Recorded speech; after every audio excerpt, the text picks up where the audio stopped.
नमस्कार, स्वागत है आपका वी टाइम न्यूज पर और आपके साथ मैं हूं पहली चौहान। बढ़ते हैं खबरों की ओर। आज भरतपुर विधायक हुमायूं कबीर से आरजीकर मामले में डॉक्टरों के आंदोलन के बारे में पूछा गया तो उन्होंने कहा कि जूनियर डॉक्टर बाबू द्वारा 9 अगस्त को बलात्कार कर निर्मम हत्या कर दिए जाने के कारण जो आंदोलन चल रहा है उसका समर्थन करता हूं। मैं पहले भी उनके दावे का समर्थन कर चुका हूं और भविष्य में भी इस दावे का समर्थन करना जारी रखेंगे।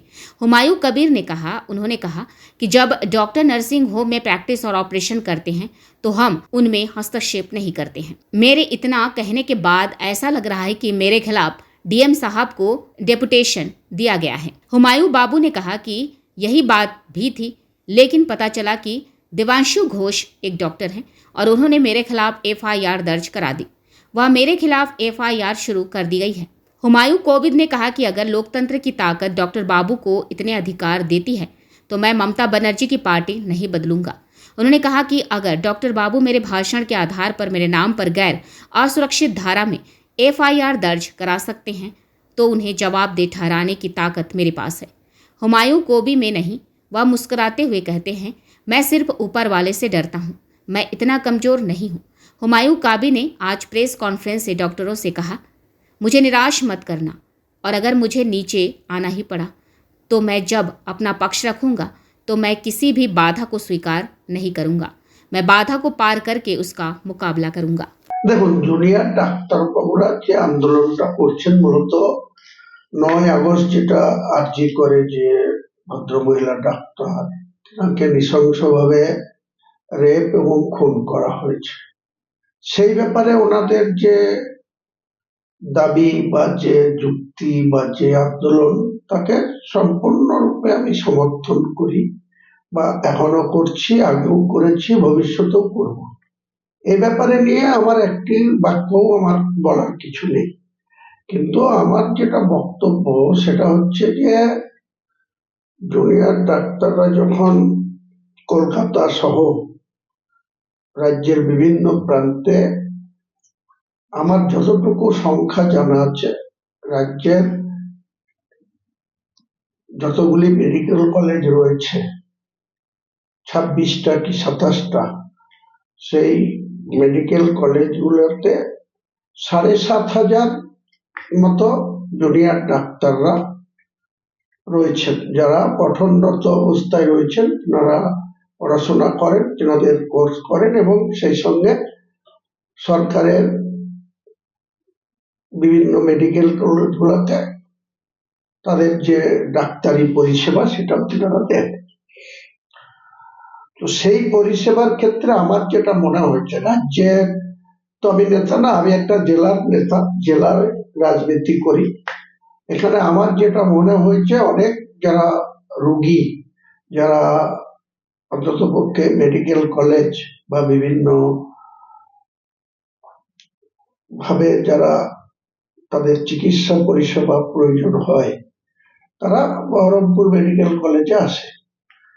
এনাদের এই আন্দোলনের ফলে সাধারণ গরিব মানুষ যাদের নার্সিং হোমে পয়সা দিয়ে পরিষেবা নেওয়ার ক্ষমতা নেই বা চিকিৎসা করানোর ক্ষমতা নেই, তারাই তো সরকারি এই সুবিধাটা পাওয়ার জন্য মেডিকেল কলেজে লাইন দিয়ে দাঁড়ায়। আপনারা সকলেই জানেন যে মেডিকেল কলেজে সকালবেলায় যদি যাওয়া যায় তাহলে ইমার্জেন্সি সহ যে আউটডোরের লাইন, দীর্ঘ লাইন, সেখানে এমনকি আমাদের বাড়ির মা বোনেরা যারা প্রেগনেন্ট থাকে, তাদের যারা ডেলিভারি পেশেন্ট, তারাও এই আন্দোলনের ফলে অনেক ক্ষতিগ্রস্ত হয়েছে।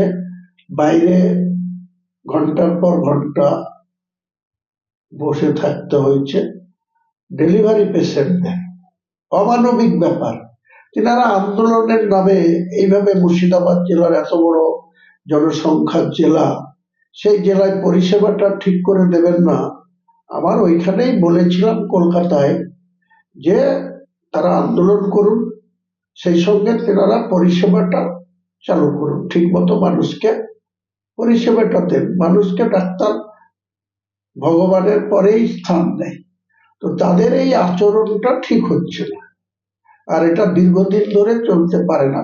যদি ওনারা দীর্ঘদিন ধরে এই একই পরিস্থিতি রাখেন বা সাধারণ মানুষ যদি এইভাবে সরকারি পরিষেবা থেকে মেডিকেল গুলার স্বাস্থ্য পরিষেবা থেকে বঞ্চিত হয়, তাহলে ওনাদের যেমন অধিকার আছে আন্দোলন করার, তেমনি আমারও অধিকার একইভাবে আছে, একই ভাবে আমিও আন্দোলনে নামতে পারি।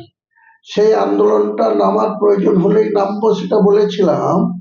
সেটাকে কেন্দ্র করে এখানকার আইএমএর যারা ডাক্তারবাবু আছেন, একজন তো রঞ্জন ভট্টাচার্য, তিনি দীর্ঘ 13-14 বছর এই জেলায় ডাক্তারি করেছেন। এই 2024 এসে বাঁকুড়া না কোথায় ট্রান্সফার হয়েছেন।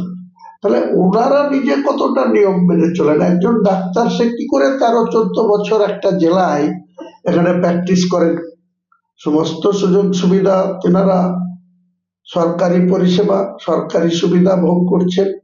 আবার এখানে তাদের যে প্র্যাকটিস করা যে সমস্ত নার্সিং হোমে বা যে সমস্ত প্রাইভেট নার্সিং হোম গুলায় অপারেশন করছে, সবকিছু করছে, আমরা তো কোথাও তার সমালোচনা করতে যাই না, বাধা দিতে যাই না।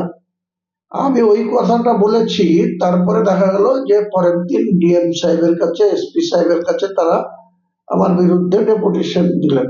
সেখানেও ঠিক ছিল। দেবাংশ ঘোষ বলে একজন ডাক্তার বহরমপুর এসে আমার বিরুদ্ধে একটা এফআইআর করে দিল। তো সেই এফআইআর আমার বিরুদ্ধে স্টার্ট হয়ে গেছে। তো তিনাদের গণতন্ত্রে যদি এত অধিকার থাকে বা পেয়ে যায়, বা 7,500 ডাক্তার যদি এত ক্ষমতাবান হয়, আমি বলেছি মমতা ব্যানার্জির নাম ভাঙাবো না, অভিষেক ব্যানার্জির নাম নেব না, তৃণমূলের কোনো পতাকা নেব না। প্রয়োজন যেদিন দেখা দেবে, বহরমপুর মেডিকেল কলেজে হুমায়ুন কবির একার ক্ষমতায় 2 ঘন্টার নোটিশে 10,000 লোক নিয়ে গিয়ে এই দেবাংশ ঘোষের মতো ডাক্তারকে বোঝাপড়া করার ক্ষমতা হুমায়ুন কবিরের আছে। সে যদি শুধু কথা বলার জন্য আমার বিরুদ্ধে নন ভেলেবল সেকশনে এফআইআর করে দিতে পারে, তাহলে তার হিসাব নিকাশ তো আমাকে নিজেই করার ক্ষমতা আছে। আমি অত দুর্বল লোক না। আমি একমাত্র উপরওয়ালাকে ভয় পাই, উপরওয়ালাকে শ্রদ্ধা করি, উপরওয়ালার রুটি বা পাই তাই খাই। আমি দল করি বলে মুখ্যমন্ত্রী অনেক নমনীয়তা দেখাচ্ছে। আমাদের গোটা রাজ্যের সর্বোচ্চ নেতৃত্বরা সবসময় ডাক্তারদের যা যা বলছেন, আমরা তো দেখলাম যে পুলিশ কমিশনার কে থাকবে না তা আমি, মূল আন্দোলনটাকে কিভাবে তেনারা কনভার্ট করে বিভিন্ন ইস্যুতে নিয়ে যাচ্ছেন। এবং আমরা তো কদিন দেখলাম স্বাস্থ্য ভবনের সামনে 10-12 দিন ধরে একবারে বাজনা, ঢোল, বাজনা, খাওয়া দাওয়া যেন মৎসব হচ্ছে। কোথা থেকে আসছে এসব আন্দোলন? আমারও 42 বছর পলিটিক্স এর বয়স। वी टाइम न्यूज़ के लिए मुर्शिदाबाद से मिलन सरकार की रिपोर्ट।